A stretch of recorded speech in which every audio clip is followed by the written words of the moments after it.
Бурятад буддийн шашныг сурталчлах, таниулах, сүсэгтэн олныг хамруулах үйл ажиллагаа хэрхэн явагдаж байгааг олон улсын буддист эрдэмтдийн бандит хамламын гоц үзэгдэл анх дугаар эрдэм шинжилгээний баг хурлаас харж олно. Иволгинский датсан 10 хэдэн жилийн өмнө ганц хэд байсан бол өнөөдөр нэгэн багахан хэмжээний тосгон болтлоо өргөжсөн байна. Шашны гүн ухааны учир утгыг энгийнээр хүмүүст ойлгуулж, энд ирсэн эргэлж мөргөлчдөд өөрийн дацангийн доторх үзмрүүдийг үзүүлэн тайлбарлаж, сурталчлах, итгэлт хамбын ариун биеийг үзүүлэх гээд сүсэгтэй битгийхэл сүсэггүй хүмүүст сүжрэн бишрэн танилцуулах зохион байгуулалтыг хийдэг юм байна. Иволгинский дацанд итгэлт хамбын ариун биеийг үзэж сонирхон сүсэглэн мөргөхөөс гадна Бурхан Буддагийн дорн сууж гэгэрсэн бод модны мөчрөөс авч ирсэн өвлийн цэцэрлэг байдлаар ургуулсан бод мод хийгээд үний гараар бос сүсгээр бүтсэн жанрайсаг Бурхан болон бяцхан цэцэрлэг түрээлэнд эрхлэн тэжээгдэж буй танхи хоёр гөрөөс гээд Диваажингийн цэцэрлэг уран гоёмсог мөнх бүсийг бэлэгдэх мандал зэргийг үзэж сонирхож олно. Бурхан багшийн 2500 жилийн өмнө гүн бясалгалын гэгэрч байсан бод модны мөчрөөс тус хайрлан авч ирж зохих орчинд нь ургуулсан бод мод байх. Энэ модны навчны өнгөөр тухайн улс орны нийгмийн байдлыг шинжиж болдог гэсэн сургаалтай юм байна. 90-ад оны төгсгөлд 2000 оны ихэнх үед энэ модны навч хийхэн гундуу шаргал байсан бөгөөд энэ нь тухайн үеийн Орос орны нийгмийн амьдралыг илэрхийлж байсан бол одоо өнгөн сэргэж ирж байгаа. Тиймээс энэ модыг ажиглаж байх нь нийгмийн байдлыг ажиглаж байх барометр болдог гэж ярьж байлаа. Диваажингийн бурхныг дүрсэлсэн Диваажингийн оронд жигүүртэн шууд нисэлдэн бурхны олон шавнар ням хийж бурханд мөргөж байгаа байдлыг үзүүлсэн тогос шуу, бадам цэцэг, бод мод зэргээр Диваажингийн амьдралыг дүрслэн харуулсан Диваажингийн сүмийг үзэгчтэй харж байна. Мөн энд дарихийн сүм барьж байгаа юм байна. Уран барилгын хэлбэрээр хийж байгаа дарихийн сүмийг мандал хэлбэрээр барьж байгаа бөгөөд дөрвөн талаасаа ордог хаалгатай тогос шуутай зөөрлөн барьж байгаа. Учир нь тогс шувуу хүний сэтгэлийг уран гой байдлаар баясгадаг бол сүм хэд гэдэг нь сүсэгтэн олны сэтгэлийн бузрыг арилган ариуныг дэдгэрүүлдэг учраас тогс шувуутай ийм зөөрлөн чимгэлдэг юм байна. Бас нэгэн түүх 9-р сарын сүүлчээр анхны цас унсан бүх амьтан шавж үүрлсэн цагт алтан хараацай Диваажингийн сүмийг тойрон эргэсний дараа итгэлт хаммыг газар дороос гаргаж авах ёсыг гүйцэтгэсэн байна. Ямар ч амьтан судлаач тийм сэрүүн унсан цагт хараацай шувуу нисэн ирэх үндэс байхгүй гэж хэлдэгч бид өөрсдийн нүдээр харсан гэж тэд ярьж байлаа. Үзэгч та бүхний харж байгаа энэхүү жанрайсаг бурхан нь ойролцоох дацангаас 3 бурханыг залж ирсний нэг нь бөгөөд урд өмнө мянгажин нэртэй тацанд байсан эдгээр бурхтыг музейн фондод аваачаад буруу тийш нь харуулад хадгалсан байсныг гарган ирж 10 найлан ам оруулжээ.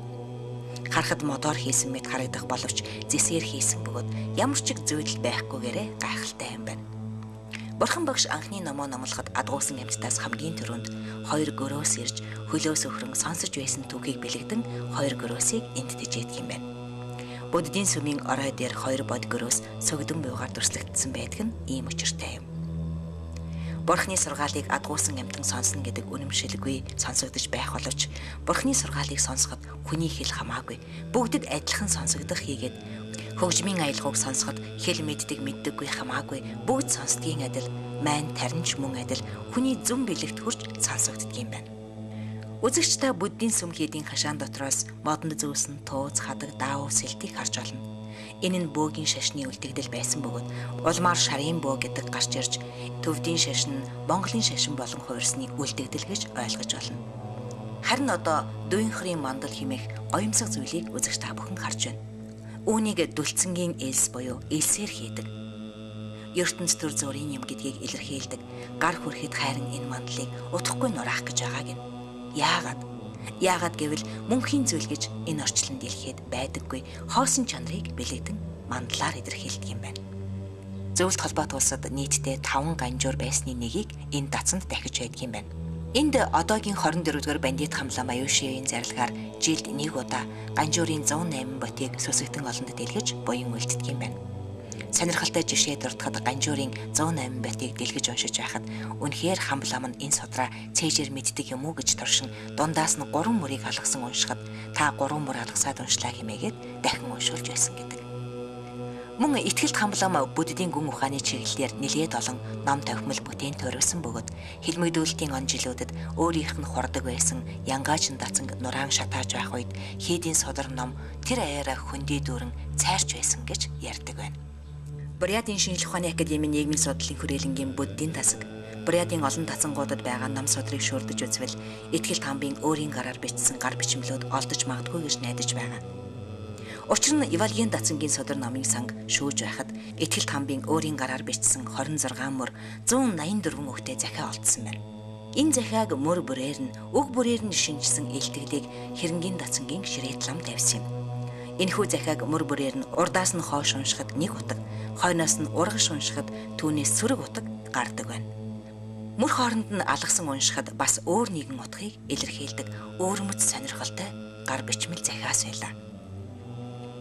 Улаан-Үд хотоос 60 км-ийн зайд Оросын 1-р хамблам Дамдаржа Заяевын төрсэн газар талын харгана гэж байдаг.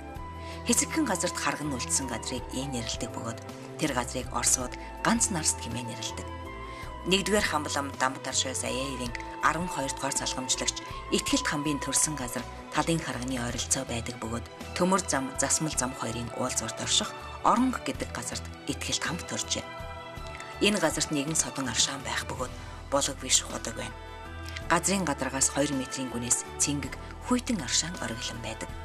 Харин бусад газраас нь давстай ус гардаг бөгөөд энэ аршаан нь өвөлдөө хөлддөггүй зондоо хүйтэн чанараа хадгалан байдаг.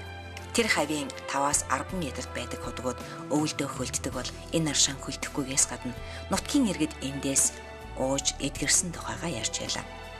Католик шашинтай Орос эмэгтэй хүртэл явж чадахгүй хүнээр зөөлгөн энэ аршаанаас ууж эхэлсэн бөгөөд сүүлдээ мөлхөн ирж буддийн шашны ёс тэгийг хүнээр заалхан улмаар эдгэрч эрүүл болсон тухайга ярьж байлаа. Үе мөчний болон чихрийн шижин өвчин, хоолойн өвчин зэрэгт маш тустай гэнэ. 2002 онд ихтгэл хамбын биеийг ил гаргахад 2000 хүн мөргөж байсан бол өнөөдрийн байдлаар хагас сая хүн ирж мөргсөн байна.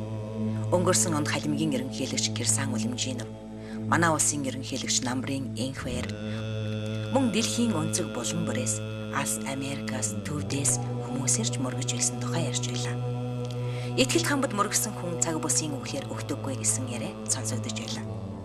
Дэлхийн 1-р дайны үед 300 цэрэг очиж мөргөөд дайн дуусахад бүгд 9 минут эргэж байсан түүхийг өгүүлж байсан юм. Хамбын сүмийн 2 давхраас хамбын биеийг жилд 7 удаа доош болгон цусагтан олны сүсэг бишрлийг хангаж мөргүүлдэг бөгөөд энэ нь 40 өдрүүдэд тохиодог юм байна. Монголоос хүн очиход ихэд баярлдаг гэж сонсогдож байсан. Тэгэхээр энэ жил гэхэд хизээ очиж мөргөж болох вэ?